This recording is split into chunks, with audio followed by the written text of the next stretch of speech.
घमंड का परिणाम। दोस्तों, यदि आप मोटिवेशनल और इमोशनल कहानियाँ सुनना पसंद करते हैं तो मेरा उसका अलग से चैनल बना हुआ है। उसका लिंक आपको डिस्क्रिप्शन बॉक्स में मिल जाएगा।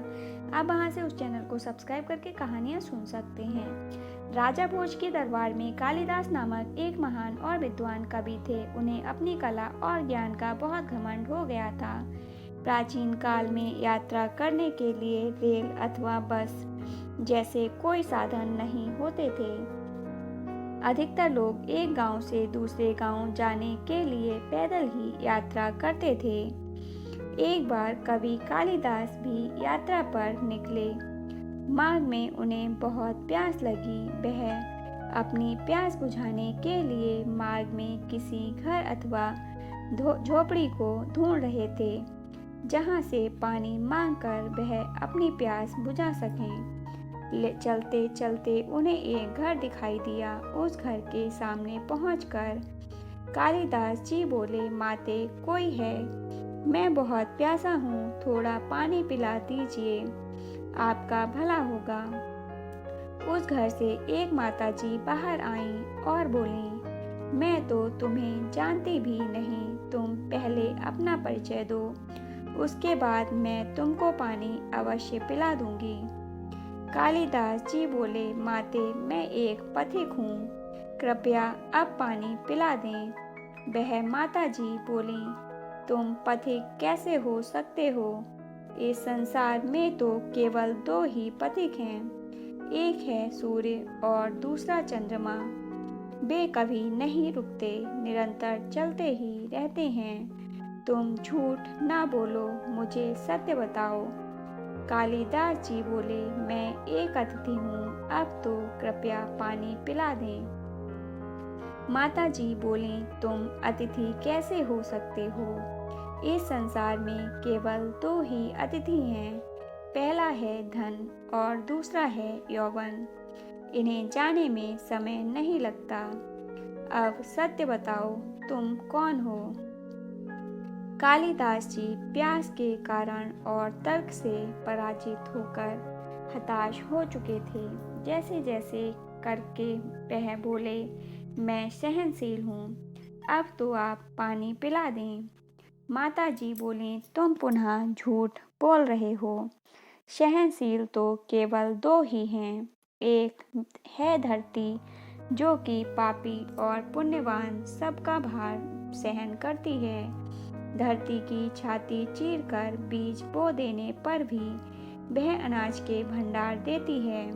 दूसरे सहनशील हैं पेड़, जिनको पत्थर मारो तो भी मीठे फल देते हैं। तुम सहनशील नहीं हो, सच बताओ तुम कौन हो? कालिदास जी अब मूर्छा की स्थिति में आ गए और बोले, मैं एक हठी हूँ। माता जी बोली, क्यों असत्य पर असत्य बोलते जा रहे हो? संसार में हठी तो केवल दो ही हैं, पहला है नख और दूसरे हैं केश अर्थात बाल।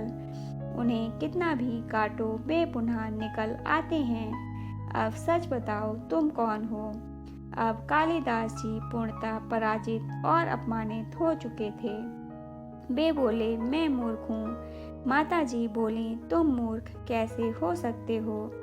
मूर्ख तो दो ही हैं, पहला है वह राजा जो बिना योग्यता के सभी पर शासन करता है, और दूसरा है उसके दरबार का पंडित जो राजा को खुश करने के लिए उसकी गलत बातों को भी सही सिद्ध करने की चेष्टा में ही लगा रहता है और सदैव उसका झूठा गुणगान करता रहता है।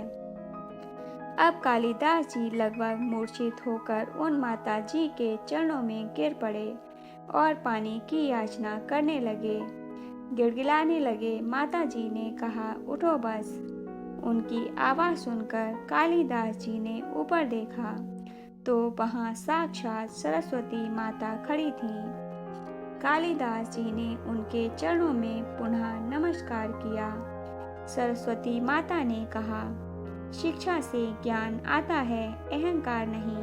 तुम्हें अपने ज्ञान और शिक्षा के बल पर मान और प्रतिष्ठा तो मिली, परंतु तुमको उसका अहंकार हो गया, इसलिए मुझे तुम्हारा घमंड तोड़ने के लिए, अहंकार नष्ट करने के लिए यह लीला करनी पड़ी।